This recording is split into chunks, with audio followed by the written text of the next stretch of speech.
আসসালামু আলাইকুম। সম্মানিত সুধীমণ্ডলী, আমরা সূরা কাসাসের 57 নম্বর আয়াত থেকে এখন আলোচনা করব ইনশাআল্লাহ। আউযু বিল্লাহি মিনাশ শাইতানির রাজীম। বিসমিল্লাহির রহমানির রহিম। ওয়া ক্বালু ইন নাত্তাবিল হুদা মাআকা নুতাখাত্তাফু মিন আরদিনা। মক্কার মুশরিকরা বলে, হে মুহাম্মদ সাল্লাল্লাহু আলাইহি ওয়াসাল্লাম, আমরা যদি আপনার অনুসরণ করি, আপনার দলভুক্ত হই, নুতাখাত্তাফ মিন আরদিনা, তাহলে জমিন থেকে আমাদেরকে তুলে নিয়ে যাওয়া হবে, এখানে আমরা থাকতে পারবো না। এই কথা যখন তারা বলল, তার জবাবে আল্লাহ বলেন, আওয়ালাম নুমাক্কিল্লাহুম হারামান আমেনা, আমি কি তাদের জন্য এই হরম শরীফকে তাদের জন্য আমি কি নিরাপদ স্থান হিসেবে ঘোষণা করি নেই? নিরাপদ স্থান হিসেবে তাদেরকে স্থান দেই নেই? এই হরমটা একটা নিরাপদ স্থান। ইউজবা ইলাইহি সামারাতু কুল্লি শাই, সকল অঞ্চল থেকে এখানে আমদানি করা হয় সব ধরনের খাদ্য। রিজকাম মিন লাদুন্না, এটা রেজেক আমার পক্ষ থেকে। অকুন্না ওয়ালাকিন্না আকসারুহুম লা ইয়ালামুন, কিন্তু অধিকাংশরা এটাই জানে না। এখন মুশরিকদের আপত্তি হলো যে আমরা ঈমান গ্রহণ করলে এখান থেকে আমাদেরকে তুলে নিয়ে যাওয়া হবে, উৎখাত করা হবে। আল্লাহ বললেন যে হরমকে কি তোমাদের জন্য একটা নিরাপদ বাসস্থান আমি নির্ধারণ করি নাই? হরম তো নিরাপদ। হরম বলতে কতখানি জায়গা বুঝে সেটা আগে বোঝেন। এই ঘরটা বোঝার জন্য মনে করেন যে এটা কাবা, যদি এটা কাবা ঘর হয়, তো এটার পূর্বে হলো 16 কিলো জেরানা, পূর্বে 16, পশ্চিমে শামসি হুদাইবিয়ার কাছে 15 কিলো। এই 16 কিলো পূর্বে, পশ্চিমে শামসি হুদাইবিয়া 15 কিলো। উত্তরে 2টা সীমানা হেরেমের, একটা হলো তানিম আর একটা হলো ওয়াদিয়ে নাকলা। তানিমটা হলো 6 কিলো আর ওয়াদিয়ে নাকলা 8 কিলো, 2টা 8 আর 6। আর দক্ষিণে আদা, এটা 12 কিলো। এই এতখানি জায়গা হেরেম। জাহিলিয়াতে, ইসলামের আগেও কাফেররা নিজেরা এই সমস্ত অঞ্চলে কোনো শত্রুকে ধরা বা কাউকে আক্রমণ করা, এগুলো তারা সাধারণত করত না। হযরত খোবাইব রাদিয়াল্লাহু তাআলা আনহু যায়েদ ইবনে দাসনা, যাদের শাহাদাত সম্পর্কে জানেন, খুবই মর্মান্তিক। তো বদরের যুদ্ধের পরে এদেরকে নিয়ে ওরা মেরে ফেলেছিল মুশরিকরা, কিন্তু তাও কিন্তু ওরা হেরেমের মধ্যে মারে নাই, হেরেমের বাইরে নিয়ে ওদেরকে শুলবিদ্ধ করেছে। তো এই হেরেমটা যে সম্মানিত জায়গা, এটা বহু প্রাচীনকাল থেকে। আর এইটা যে কোনো জাতি ওখানে বসবাস করেছে, সবাই এই জায়গাটা সম্মান করেছে। এরিয়াটা বুঝতে পারছেন? এটা কিন্তু আপনার জানা খুব জরুরি। হেরেম পূর্বে জেরানা 16 কিলো, পশ্চিমে শামসি হুদাইবিয়ার কাছে 15 কিলো, উত্তরে 2টা, একটা হলো তানিম আর একটা হলো ওয়াদিয়ে নাকলা। তানিম হলো 8 কিলো, ওয়াদিয়ে নাকলা হলো 14 কিলো। আর এদিকে আদা, দক্ষিণে আদা হলো 12 কিলো। এই এরিয়াটা বলা হয়, এটাকে হেরেম বলা হয়। বাইতুল্লাহর চারপাশের এই এরিয়াটা হেরেম। এইটার বাইরে হলো হেল।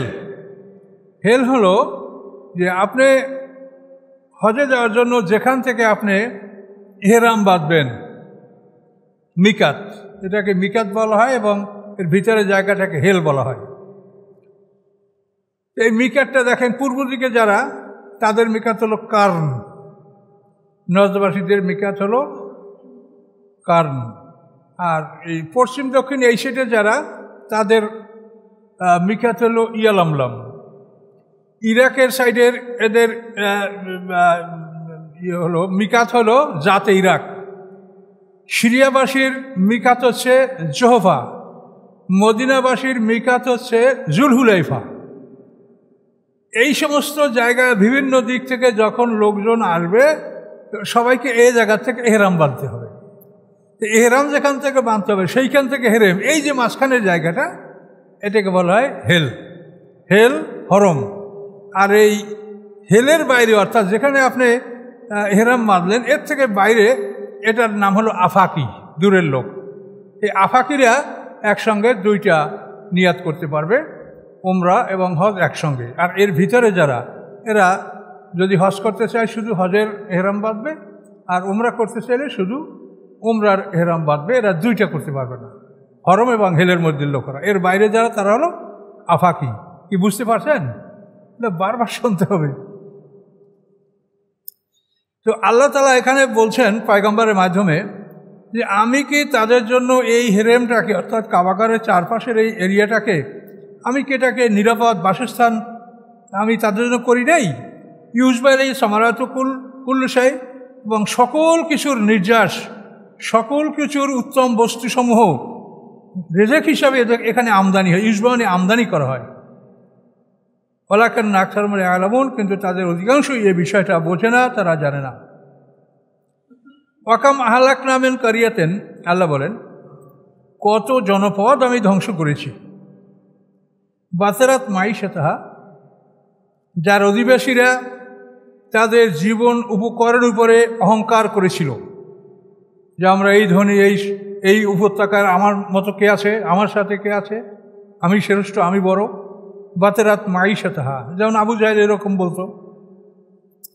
তো আল্লাহ বলেন এই জনপদের অধিবাসীরা তাদের জীবিকার উপরে, তাদের জীবন সামগ্রীর উপরে তারা অহংকার করত। আল্লাহ ফাতেলকা মাসাকিনু, এই দেখো যে তাদের বাড়িঘর, এই বাড়িঘর তাদের পড়ে আছে, সেই অহংকারী লোকগুলো এখানে নাই। লামতুসকাম মিন বাদিহিম ইল্লা কালিলা, তাদের পরে খুব সামান্য লোকই সেখানে বসবাস করছে, ওখানে ভালোভাবে আর লোক বসবাস করে নেই। বড় বড় জমিদার, তালুকদার, মিয়া, এই সমস্ত যে বাড়িগুলো পরিত্যক্ত থাকে, এগুলো আল্লাহরই রহমত, আল্লাহরই কুদরত, যেখানে কিন্তু আসলে ভালোভাবে পরবর্তী মানুষ বসবাস করে না। আপনাদের রাজশাহীর আশপাশে পুঠিয়া জমিদের বাড়ি, নাটোরের জমিদের, দেখেন এখানে কোনো ভালো লোকের বসবাস নাই। তো আল্লাহ এটাই বলছেন যে এই বাড়িঘরগুলি তাদের বড় লোকদের, যারা অহংকার করত। লামতুসকাম মিন বাদিহিম ইল্লা কালিলা, সামান্য সংখ্যক ছাড়া বা সামান্য সময় ছাড়া ওখানে কেউ বসবাস করে নাই। ওয়ালাকিন্না কুন্না নাহনুল ওয়ারিসিন, আল্লাহ বলেন বরং আমি প্রকৃত উত্তরাধিকারী, আমি প্রকৃত মালিক, আমরা কেউ মালিক না, দাবি করলেও না, দাবি না করলেও না। আকাশ পৃথিবী এবং তার মাঝখানে যা আছে সব কিছুর মালিক আল্লাহ, আমরা তার গোলাম। যদি স্বীকৃতি দেয়, স্বীকার করি যে গোলাম, তাহলে তো মুক্তি আছে, আর স্বীকার না করলে মহাশাস্তি। তার কারণ এই জিনিসটা শিরকের পর্যায়ে পৌঁছে। মনে করেন এই টেবিলটা আমার, এখন যদি আপনার একজন আমার, বা আমার এই এক অংশ, বা এই 4 পায়ের একটা আমার, তো শিরক হলো কিনা বলেন? অংশীদার। তাহলে আল্লাহ বলেন যে এই আকাশ পৃথিবী এবং মাঝখানে জাকাতের মালিক আমি। কারণ আমি যদি বলি যে না, এই বাড়ি আমার, এই দালান আমার, এই সম্পত্তি আমার, এই খ্যাত খামার আমার, তাহলে এটা শিরক হলো না? আল্লাহ বলছেন আমি একাই মালিক, আর কেউ মালিক না। এগুলো কিন্তু আমরা বুঝি না, না বোঝার কারণে আমরা নামাজ পড়ি কিন্তু শিরক করি। নামাজ পড়ার লোক সে সম্পত্তি লিখে দিল সন্তানদের একজনকে, বিশেষ করে যাদের পুত্র সন্তান নাই, শুধু কন্যা সন্তান আছে, তাদের মধ্যে এই ভুলটা বেশি দেখা যায়। তারা সারা জীবন মসজিদে কাটায়, কিন্তু মেয়ে একটা, সম্পত্তির সব মেয়েকে লিখে দিয়েছে। তাহলে এই লোককে জান্নাতে যেতে পারবে? শিরক নিয়ে মারা গেলে তার জান্নাত আছে বলেন? আজীবন সে মসজিদে সময় কাটালো, ফরজ ওয়াজিব তাহাজ্জুদ সবই পড়ে, কিন্তু ঈমানটা ঠিক করতে পারে নাই। এই জন্য কোরআন পাকে ঈমান এবং শিরক বর্জন, এইটার উপরেই সবচাইতে বেশি কথা কোরআনে আল্লাহ বলেছে। আর আমিও আমার জীবনের সর্বোত্তম বই লিখেছি ঈমান ও শিরক, আমার আলাদা 1 নম্বর বই। তো আপনারা এই বিষয়গুলি গবেষণা করেন, এই কষ্ট করে আপনারা আসেন আল্লাহর কোরআন শোনার জন্য। কি কথাগুলো আল্লাহ এখানে বলেছেন সেটা আপনারা ভালো করে দেখেন। আল্লাহ বললেন নাহনুল ওয়ারিসিন, আমি উত্তরাধিকারী। আপনি 10 টালার মালিক, কিন্তু যখন আল্লাহর পক্ষে আদেশ আসবে নামতে বলা যে বের হ, কি কোনো উদারবর্তী চলবে? 1 কোটি, 100 কোটি, 1000 কোটি, কোনো টাকা পয়সা, কোনো কিছুর বিনিময়ে কিছু হবে? মালিক বলছে নামো, নামতে বাধ্য। তারপর আমি নেমে যাওয়ার পরে আমার যারা ওয়ারিস তারাও একদিন এরকম নামবে, এরকম নামার তালেই থাকবে। কিন্তু আল্লাহ বলেন না হলো, আর আমি হলাম উত্তরাধিকারী, আমি মালিক, আর তোমরা সবাই পরীক্ষামূলকভাবে কিছু সময় তোমাদেরকে রাখা হয়েছে, তোমরা ওয়ারিস না, আমি আল্লাহ, আমি ওয়ারিস। কি ঠিক কিনা বলেন? এই কথাগুলো তো আমাদের মাথার মধ্যে রাখতে হবে যে আমরা আসলে এগুলোর মালিক না। আমরা এখান থেকে একটা হিসাবের খাতা নিয়ে বের হবো, এছাড়া আর কিছু নেওয়ার নাই। এই পৃথিবীতে আমরা যখন বের হবো, একটা হিসাবের খাতা আপনার গলায় লটকানো থাকবে।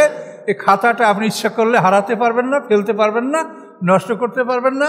আপনাকে পোড়াইয়ে ফেললেও এই খাতা থাকবে, আপনাকে কুমিরে গিলিয়ে ফেললেও এই খাতা আপনার সাথে থাকবে। একটা হিসাবের খাতা নিয়ে আমরা উঠব। আমাদের সম্বল হলো এই। ভেবে দেখেন যে এই কথার মধ্যে কোনো ভুল আছে? একটা হিসাবের খাতা নিয়েই আল্লাহর দরবারে হাজির হব। এই খাতাটা, এটা তুমি আমলনামা বলো, যাই বলো, এটা তোমার হিসাবের খাতা। এই খাতায় তুমি কি করেছো তার হিসাব এখানে লেখা আছে। তুমি মালিকের আদেশ কতখানি পালন করেছো, কতখানি করো নাই, অথবা মালিককে তুমি স্বীকৃতি দাও নাই, কিও তোমার অবস্থা, সব কিছু আপনার এই হিসাবের খাতায় লেখা আছে। এখন এই হিসাবের খাতাটা আপনি যদি সংশোধন করে নিয়ে যেতে পারেন মরার আগে, তা আপনার লাভ আছে। আল্লাহ বড় দয়ালু, বড় মেহেরবান, তিনি বড় রহমান, তিনি রহিম। কাজে এই খাতাটা আপনি দুরুস্ত করে নিয়ে যেতে পারেন। এখনই আপনি ঠিক করেন যে কোনটা অসুবিধা আছে এবং নিজের কর্মটা বোঝেন। আমার কথা আমি বলছি, আমি মোজাম্মেল হক। সব কিছুরই হিসাব হবে, আমার উপরে প্রধান হিসাব হবে কোরআন। আল্লাহ বলবেন, তোমাকে আমি কোরআনের জ্ঞান দান করছিলাম, তুমি এটা কতটুকু মানুষের কাছে প্রচার করেছো? এই জব না দিয়ে আমি কদম নাড়াতে পারবো না। এইটা সবচেয়ে বড় আমার উপর প্রশ্ন থাকবে। এভাবে ওলামায়ে কেরাম যারা আছেন সবার উপরে এই প্রশ্নটাই প্রধান থাকবে যে তোমাদের উপরে, তোমাদেরকে ওয়ারাসাতুল আম্বিয়া বানিয়েছি, সুম্মা আওরাসনাল কিতাব আল্লাযিনা ইসতাফাইনা মিন ইবাদিনা। হ্যাঁ, সূরা ফাতিরের 32 নম্বর আয়াত, যে নবী রাসূলদের তিরোধানের পরে আমি আমার বাসায় কিন্তু একদল আলেমকে আমি আসমানি কিতাব ওয়ারিস বানিয়েছি, কোরআনে আল্লাহ বলেছেন। আমাদের জন্য এইটা এক নম্বর, সবই হিসাব হবে, কিন্তু এইটা হবে এক নম্বর হিসাব, যে তুমি আসমানি কিতাবের দায়িত্ব কতখানি পালন করেছো। কিন্তু আমরা আলেম সমাজ, আমাদের মধ্যে এই চিন্তাটা কি আছে? আমরা বাস্তবে যেটা দেখি সেটাই মনে হয় যে চিন্তাটা আমাদের মধ্যে নাই। তার কারণে আমরা অপেক্ষা করি যে কোনখানে কত টাকা বায়না দিয়ে আমাকে দাওয়াত করবে, তারপর তো আমি দিয়ে বলবো সেখানে কি। আর যদি বায়না ঠিক মতো না হয় তা যাবোই না। তাহলে এগুলো তো হিসাবে আসবে যে তুমি কি এই কামাই করার জন্য তোমার দিছি, তোমার রেজেকের জামিন তো আমি, তোমার রেজেকের ব্যবস্থা হবে। তুমি এভাবে পিড়াপিড়ি না করলেও তোমার রিজিকের ব্যবস্থা হবে। না খাইয়ে কে থাকে বলেন? যে গাছতলায় থাকে সেও খায়, যে 10 তলায় থাকে সেও খায়। বরং যারা পরিশ্রম করে তারা আমাদের চাইতে বা ধনীদের চাইতে বেশি খায়। কি আপনি কয়শো টাকা চাউলের ভাত খাইতে পারেন?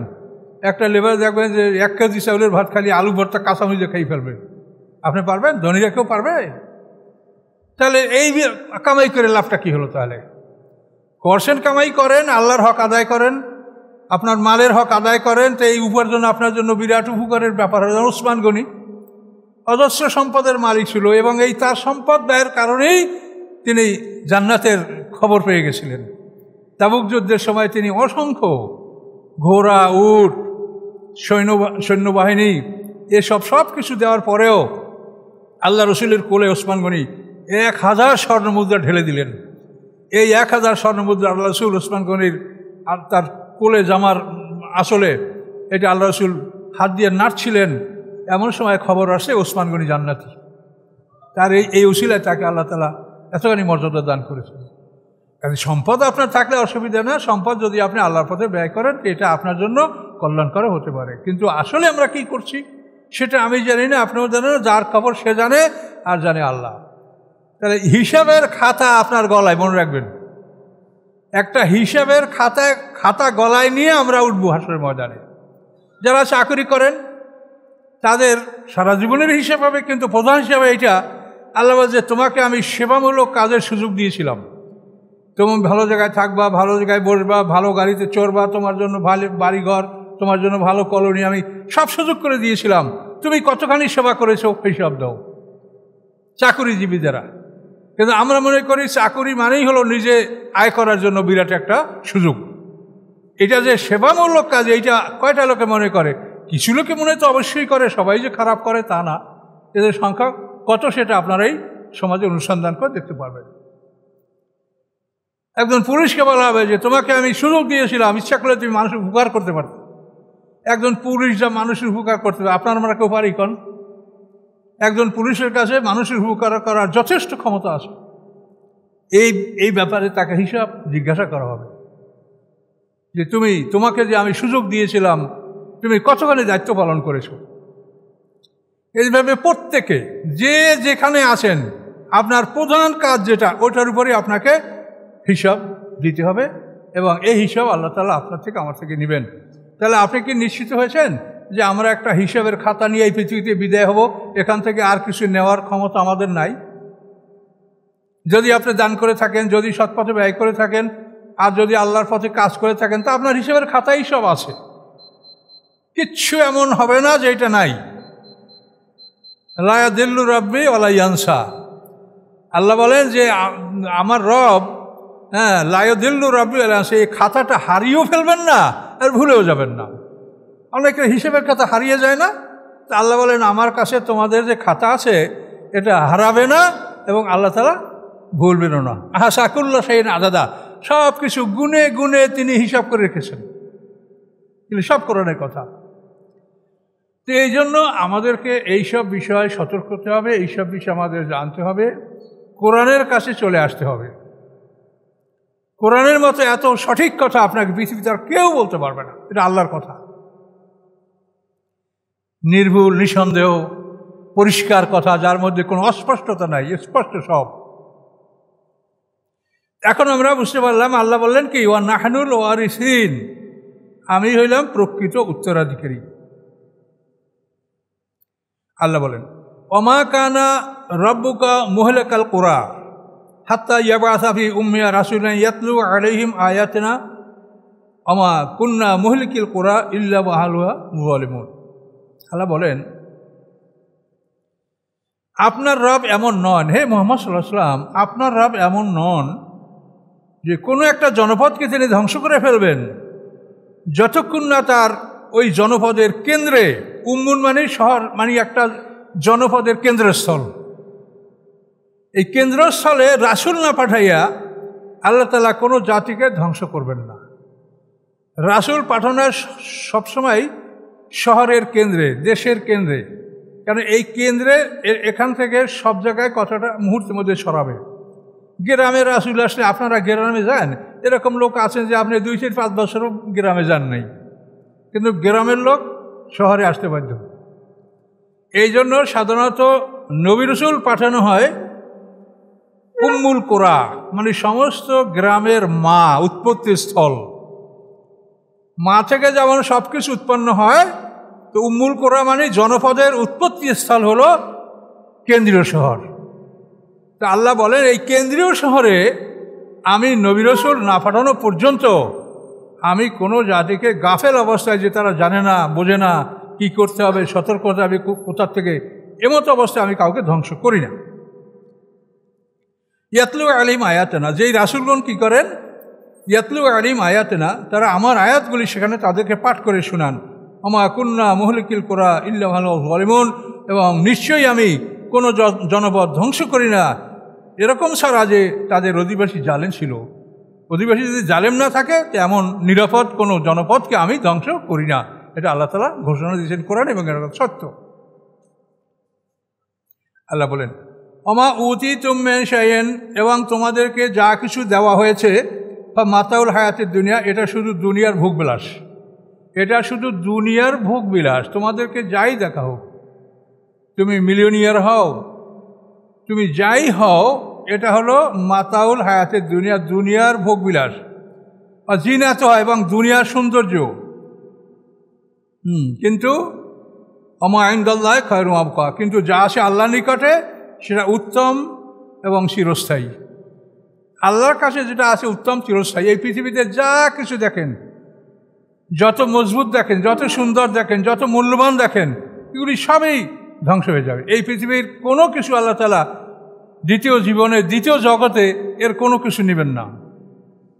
পুরান বিল্ডিং থেকে আর কিছু না হলে অন্তত রড কয়টা যদি ভালো থাকে তাও তো আমরা নিজে আছে, রড কয়টা ভালো আছে। কিন্তু আল্লাহ এই পৃথিবীর কোনো কিছু গ্রহণ করবেন না, এগুলি সব এগুলি বাদ, নূতন করে সব কিছু করবেন। কুন ফায়াকুন, কুন বললে যদি হইয়া যায় তো সে পুরান মানুষ পুরান মাল জোড়া দেবে কেন, পুরান জোড়া তালি কেন দেবে? কুন বললে ফায়াকুন। যে তোমাদেরকে যা দেওয়া হয়েছে এটা দুনিয়ার ভোগবিলাস, অজিনাত এবং দুনিয়ার সৌন্দর্য, কিন্তু আল্লাহর কাছে যেটা আছে সেটা হলো উত্তম এবং চিরস্থায়ী। আফালা তাকিলুন, তোমরা কি জ্ঞান রাখো না? তাহলে দেখেন, এই পৃথিবী এবং সামনের পৃথিবী কি এক? মোটেই না। এই পৃথিবীর গতি হলো যে চন্দ্র সূর্য চলায়ের যে গতি, আহ্নিক গতি, বার্ষিক গতি, এই গতির ফলে ছোটরা বড় হয়, বড়রা বৃদ্ধ হয়, ছোট ফল বড় হয়, বড় ফল পাকে, এগুলি হয়। কিন্তু জান্নাতে সূর্য মানে দিবারাত্রি যে আল্লাহ ব্যবস্থা রাখবেন সেখানে এই প্রক্রিয়া থাকবে না। সেখানের ওই আলো, সেখানে সেই চাঁদ বা সেখানে যে আলো ব্যবস্থা, সেগুলির কারণে আমরা কেউ বড় হব না। আমাদের স্ত্রীগণ, হুরেরা, গেলমান যে শিষ্যির কিশোররা, এরা যে অবস্থা আছে ওই অবস্থায় থাকবে। অবশ্য সেখানেও চন্দ্র সূর্যের ব্যবস্থা, দিবারাত্রির ব্যবস্থা থাকবে। এই পৃথিবীর সাথে তার কোনো মিল নাই। দেখছেন, এই পৃথিবীর সূর্য চন্দ্রের একটা আপনি অ্যাকশন দেখতে পাচ্ছেন, যে দিনে দিনে আপনার সন্তান বাড়ছে, দিনে একটা ফল বাড়ছে, বেরি ফল পাকছে। এই যে একটা চন্দ্র সূর্যের অ্যাকশন, এই পৃথিবীর চন্দ্র সূর্য জান্নাতের জন্য আল্লাহ যে ব্যবস্থাপনা রাখবেন সেখানে এগুলি ঘটবে না। তাহলে ওখানে জগৎটা যে সম্পূর্ণ আলাদা সেটা আমরা বুঝতে পারছি। সেই জগতে আমরা এক একটা দিন আমাদের পার হবে 1000 বছরের সমান। তাহলে সেখানে আমাদের এক সপ্তাহ হবে 7000 বছর, এক মাস হবে 30,000 বছর, সেখানে একটা বছর হবে 3,65,000 বছর। এরকম একটা দীর্ঘস্থায়ী জীবন। এই জীবনের কত কোটি বছর আমরা বাঁচবো? আল্লাহ বলছেন মা দামাতিস সামাওয়াতু ওয়াল আরদ। ওই নূতন জগতের আকাশ পৃথিবী যতদিন স্থায়ী থাকবে ততদিন পর্যন্ত তোমাদের হায়াত হবে, এরপরে আরও বেশি হতে পারে। আতান গায়রা মাজুস, তোমাদের যে অনুদান এটা কখনো ক্ষান্ত হবে না, এটা কোনো টার্মিনেশন নেই, এটা শেষ হবে না, চলতেই থাকবে অবিরাম।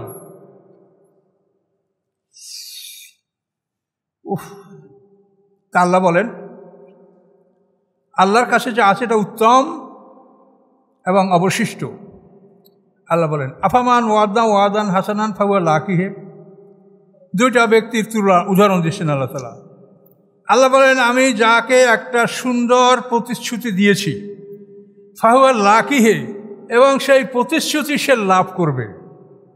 মোমেনদেরকে আল্লাহ একটা সুন্দর প্রতিশ্রুতি দিয়েছেন, তুমি সোনার বাড়িঘর পাবে, হুর পাবে, গেলমান পাবে, ফল, দুধের নহর, মধুর নহর, শরাবের নহর, এই সব কিছু অনন্তকাল সুখ পাবে। এগুলি যেটা আল্লাহ প্রতিশ্রুতি দিয়েছেন, সেই কথা আল্লাহ বলেন আমি যাকে একটা সুন্দর প্রতিশ্রুতি দিয়েছি, ফাহুয়া লাকিহে, এবং সেই প্রতিশ্রুতিটার সাথে তার সাক্ষাৎ হবে, সে প্রতিশ্রুতিটা লাভ করবে। কামান, সে কি ওই ব্যক্তির সমান? মাত্তা নাও মাতাল হায়াতে দুনিয়া, যাকে আমি দুনিয়ার ভোগ বিলাস দিয়েছি। দুনিয়া সে 20 তলার মালিক, 25 তলার মালিক, সে গাড়ির মালিক, অট্টালিকার মালিক, অমুক মালিক, বহু কিছু মানে কলকারখানার মালিক, অনেক মালিক। তা আল্লাহ বলেন কামাম মাত্তাও মাতাল হায়াতে দুনিয়া, যাকে আমি দুনিয়ায় ভোগ বিলাস দিয়েছি, সে কি ওই ব্যক্তির সমান যাকে আমি পরকালে একটা প্রতিশ্রুতি দিয়েছি? তো তাই যদি না হয় তাহলে আমরা তো এক জায়গায় বসলেই গল্প শুরু হয়, জানেন, আর জিজ্ঞাসা না করলো, আমার এক ছেলে আমেরিকা, আর এক ছেলে লন্ডন, এক ছেলে অস্ট্রেলিয়া, এই গল্প শুরু হয়। খারাপ লাগলেও শুনি, তা লোকটা খারাপ মনে করবে যে আমার কথাটা উনি শুনছে না, তা আমার খারাপ লাগে। তা আপনার ছেলে অস্ট্রেলিয়া, লন্ডন, জাপান, জার্মানিতে আপনার কি হবে? মরার পরে বাপ বেটা একে একজন থেকে পালাইতে শুরু করবেন। ছেলে বলবে যে বাবা আপনি আমাকে জাপান জার্মান পাঠাইয়া শিখাইছেন, আপনাকে কোরআনটা শিখাইলেন না কেন বাবা? কাজে আপনাকে আমি পাঠতলে রাখবো, আপনি অপরাধ করেছেন। এখন আমাদের পৃথিবী দেখে, আমি যেটা বলছি এটা বাস্তব কিনা। আমরা দুটো লোক পাশাপাশি চলতে গেলেই যার ছেলেমেয়েরা ভালো পজিশনে আছে সেই গল্প শুরু হয়ে যায়, হ্যাঁ আমার ছেলে অমুক দেশে এই সেই বিরাট কিছু। কি করবেন আপনি এর দ্বারা?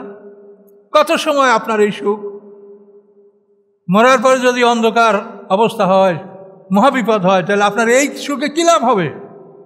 দুনিয়া আপনি ভোগ করেন, আল্লাহ মানা করেন। আল্লাহ তো দোয়াই শিখিয়ে দিয়েছেন, রব্বানা আতিনা ফিদ দুনিয়া হাসানাতাম ওয়া ফিল আখিরাতি হাসানাতাম ওয়া কিনা আযাবান নার। যে আল্লাহ দুনিয়ার কল্যাণ দান করুন, পরকালের কল্যাণ দান করুন, আগুনের শাস্তি থেকে রক্ষা করুন। দুনিয়ার কল্যাণ যদি না হয় তা মানুষ ধৈর্য হারা হবে, নিজে ঈমান হারা হয়ে যেতে পারে। দুনিয়া যা প্রয়োজন সেটাও মানুষের দরকার আছে, আল্লাহ সে দোয়াও শিখিয়ে দিয়েছেন। কিন্তু আপনি ভাগ করে কাজটা করবেন, যে আপনি এইখানে কতদিন ওইখানে কতদিন, এটা যদি আপনি ভাগ না করিয়া শুধু এই যেটা ক্ষণস্থায়ী যেটা অস্থায়ী যেটা থাকবে না এইটার পিছিয়ে যদি আপনি সময় ব্যয় করেন তা আপনি তো হাসরের মধ্যে লজ্জিত হবেন, শর্মিন্দা হবেন যে আমি কী করলাম। কাজেই এখনও আপনাদের যার যতটুকু সামনে সময় আছে এই সময়টুকু আপনি ভালো কাজে লাগান। আমরা এটাই পরামর্শ দিতে পারবো।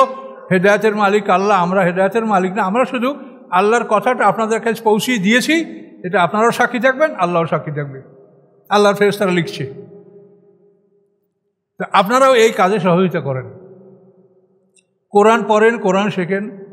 আমরা বহু মেহনত করি। আমার এই বয়সেও আমি যখন ঘুমাই, যতক্ষণ পর্যন্ত আমার শরীরে খুলে আমি কোরআনের দিকেই তাকাই থাকি। এটি আমার কাজ। যখন দেখি আর পারি না, পিঠ ব্যথা করে, ঘাড় ব্যথা করে, তখন দেখি ঢপ করে বিছানায় শুয়ে পড়লাম, একটু বিশ্রাম করে আবার দেখতে লাগলাম। এ না হলে তো এই কোরআন বোঝা যাবে না। এই কোরআন বুঝতে হলে এটা তো মানুষের জন্য একটা অসাধারণ ব্যাপার। কাজেই আপনারা সবাই মুফাসসির হবেন তা তো না। আপনি অন্তত নিজের চলার পথটা পরিষ্কার করেন, নিজের চলার পথটা আপনি পরিষ্কার করেন, তাহলে তো মহাবিপদ হয়ে যাবে। কামা মাত্তানা মাতাল হায়াতের দুনিয়া সুম্মা, এই দুনিয়ায় ভোগ বেঁধে দিয়েছি, সুম্মা ইয়াউমাল কিয়ামাতি মিনাল মুহদারিন, এবং কিয়ামতের দিন সে আল্লাহর সামনে উপস্থিত হবে। মুহদারিন মানে যাকে বিচারের জন্য পেশ করা, বিচারকের সামনে যাকে উপস্থাপন করা হয় তাকে বলা হয় মুহদারিন। তাদেরকে উপস্থিত করা হবে, বিচারকের সামনে তাকে উপস্থিত করা হবে। কাজে এই জন্য আমাদের সাথে আল্লাহ সুন্দর প্রতিশ্রুতি দিয়েছেন, এই প্রতিশ্রুতিটা আমরা লাভ করবো ইনশাল্লাহ, এবং আমরা যেন দুনিয়ার কারণে পরকালকে আমরা ভুলে না যাই। ওয়ায়াউমা আদিহিম, আল্লাহ বলেন, এবং সেদিন তাদেরকে ডাকা হবে, ফায়াকুলু, এবং তাদেরকে বলবে, আল্লাহর পক্ষ থেকে বলা হবে, ফেরেশতারা বলবে, আইনা শুরাকায়াল্লাযিনা, আল্লাহ বলবেন কোথায় আমার অংশীদার, আল্লাযিনা কুনতুম তাজুমুন, যাদেরকে তোমরা আমার অংশীদার মনে করেছিলে। তোমরা যাদেরকে আমার অংশীদার মনে করেছিলে তারা কোথায় আজকে, তাদেরকে ডাকো। আমরা কিন্তু নামাজ পড়ে অনেকে শিরক করি, এটা কিন্তু আমাদের অনেকের আমলের মধ্যে এগুলি পাওয়া যায়। খাজা বাবা গায়েব জানে, খাজা বাবা সব কিছু দেখতে পারে, খাজার বাবারে সব আসে।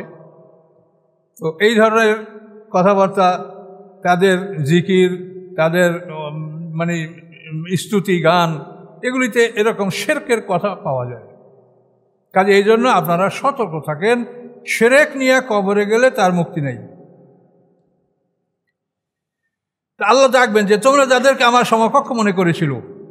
এই কথাগুলো আল্লাহ সূরা নাহলের মধ্যে আল্লাহ বলছেন যে তোমাদের মধ্যে এমন কেউ আছো যে তোমার দাসী আছে, কিছু দাস আছে, গোলাম আছে, তো তোমার সম্পদ তুমি গোলামকে এমনভাবে দান করো যার ফলে তুমি এবং তোমার গোলাম সমান হয়ে যাও। তুমি যেরকম তোমাদের আপন সমকক্ষ থেকে ভয় করো, গোলামকেও সেরকম ভয় করবে। এরকম কি তোমরা কেউ আছো? কেউ বলবেন যে না, এটা কখনো আমরা এটা আমার ধন সম্পদ গোলামকে দিয়ে আমি গোলামের সমকক্ষ এটা হব না। তা আল্লাহ তুমি যদি তোমার গোলামকে দিয়া গোলামের সমান তুমি না হও, তো আমি আল্লাহ আমার গোলামকে দিয়ে আমি গোলামের সমান হয়ে যাব। যে তুমি আমার কাছে ধন চাও, সম্পদ চাও, তুমি আমার কাছে সুস্থতা চাও, তুমি সন্তান না হলে সন্তান চাও, এটা আমার কাছে যেমন চাও তেমন তুমি একটা কবরের কাছে যাইয়া, খাজা বাবার কাছে, এটা দিঘির পারে যাইয়া, এটা কুমিরের লেজে তুমি হাত দিয়ে এটা তুমি চাচ্ছ, তাহলে তুমি কি বলো? এগুলির নাম শিরক। এবং আল্লাহ কীভাবে আল্লাহ দৃষ্টান্ত দিলেন দেখেন, যে তোমার সম্পদ তুমি তোমার গোলামকে দিয়ে তুমি গোলাম আর তুমি সমান হয়ে যাবে। তুমি যদি তোমার সম্পদ গোলামকে দান করে তুমি সমান না হও, তাহলে আল্লাহ তাআলা কি তার গোলামকে তার ক্ষমতা হস্তান্তর করে আল্লাহ ওই গোলামের সমান হয়ে যাবে? যে তুমি খাজা বাবার দরবারে যাইয়া এই সমস্ত চাচ্ছ। এবং এই চাওয়ার পক্ষে তো লক্ষ লক্ষ কোটি কোটি মানুষ, বাংলাদেশের নামাজি মানুষগুলো এরকম করছে। বলেন সত্য কিনা? আমাদের কাজ হলো দাওয়াত পৌঁছে দেওয়া। হেদায়েতের মালিক আল্লাহ, আমরা আর কিছু করতে পারবো না। সম্মানিত সুধী,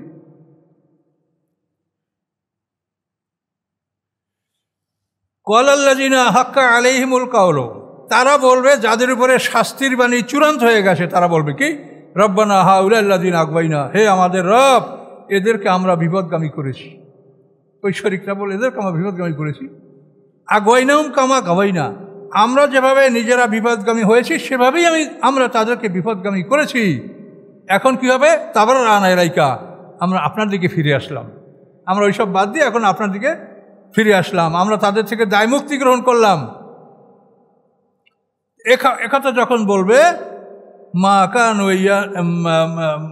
কানু ইয়ানা ইয়াবুদুন, এবং তারা আমাদের ইবাদত করতো না। এভাবে শিরকরা যাদেরকে শরীক করা হয়েছিল তারা বলবে যে এরা আমাদের ইবাদত করতো না, আর ইবাদত করছি কিনা তাও আমরা জানি না, আমরা শুনি নাই, আমরা মরে গেছি, আমরা জানি না, কিছু কোনো খবর আমরা রাখি না।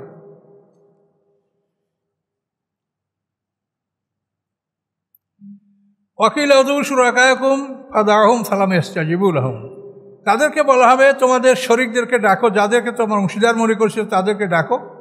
তখন মানুষেরা অসহায় অবস্থা ডাকবে, ফাদাহুম, তখন তাদের শরীকদেরকে ডাকবে, মূর্তি, খাজা বাবা, যে যা উসিলা মনে করতো। তো দাওয়াত ফালাম ইস্তাজিবু লাহুম, আল্লাহ বলেন এদের ডাকে তারা কোনো সাড়া দিবে না।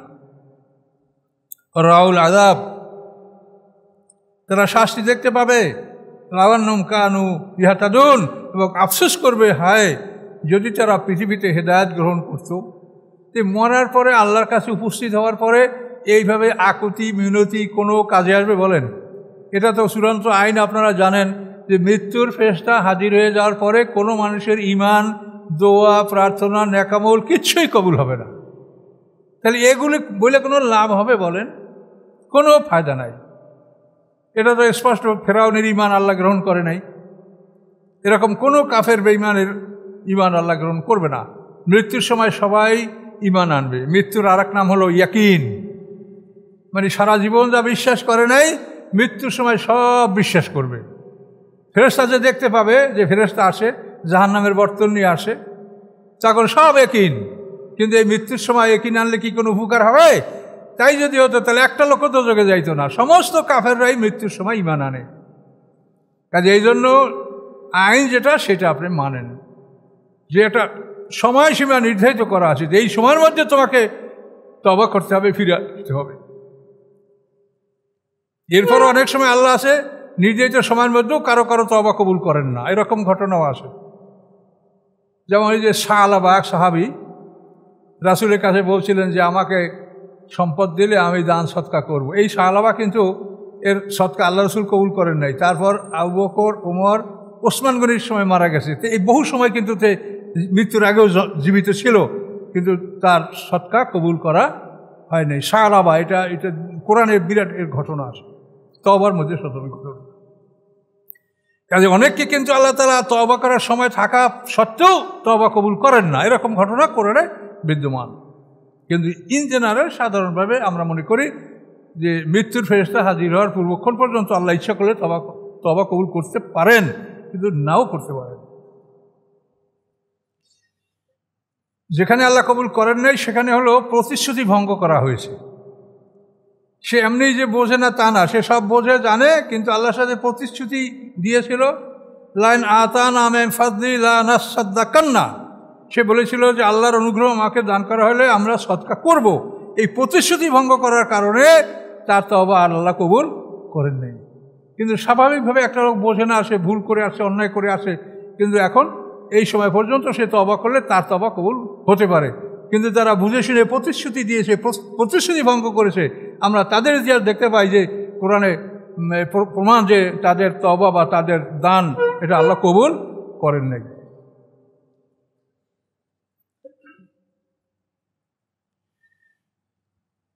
এবং তারা আফসোস করবে, হায় যদি তারা পৃথিবীতে হেদায়েত গ্রহণ করত তাহলে কতই না ভালো হতো।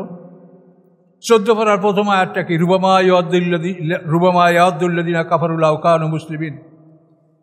কাফেররা মাঝে মাঝে এই আফসোসটা করবে দোজখে বসিয়া, যে হায় যদি আমরা মুসলমান হতাম, যদি আমরা আত্মসমর্পণকারী হতাম, তাহলে এই মহাবিপদে আজকে আমরা পড়তাম না। কাজেই এখন এই ব্যাপারে আপনারা সমাধান ইচ্ছা করে গ্রহণ করতে পারেন। ওয়ায়াউমুন আদিম ফায়াকুলু মাযা আজাবতুমুল মুরসালিন এ পর্যন্ত থাকবে 65। আয়াতের অর্থ হলো হাসরের ময়দানে তাদেরকে ডাকা হবে, ফায়াকুলু, এবং বলবেন, আল্লাহ তাআলা তাদেরকে বলবেন, জিজ্ঞাসা করবেন, মাযা আজাবতুমুল মুরসালিন, আমার প্রেরিত রাসূলগণকে তোমরা কি জবাব দিয়েছিলে। রাসূল বলতে আমাদের রাসূল মারা গেছেন, তিনি রাসূল, আমরা রাসূলের রাসূল। এভাবে রাসূলদের পরে কিয়ামত পর্যন্ত যারা দিনের দাওয়াতের কাজ করে তারা সবাই রাসূল, রাসূলের রাসূল। তো আল্লাহ তাআলা হাসরের ময়দানে এই একটা প্রশ্ন করেন, 50টা প্রশ্ন হবে, আমার ওই বই আছে, তা দেখবেন। তো আল্লাহ তাআলা বলবেন, মাযা আজাবতুমুল মুরসালিন, আমার প্রেরিত রাসূলগণকে তোমরা কি জবাব দিয়েছ। তারা যে আমার একাত্মবাদ লা ইলাহা ইল্লাল্লাহ এই দাওয়াত নিয়ে গেছে, তোমরা তাদেরকে কি জবাব দিয়েছ, এটা আল্লাহ জিজ্ঞাসা করবেন। এটার উপরে আমরা আরও কিছু কথা সামনে ইনশাআল্লাহ বলবো। সময় এখন শেষ। যারা সুন্নাত পড়েন না তারা 4 রাকাত কাবলা জুমা আদায়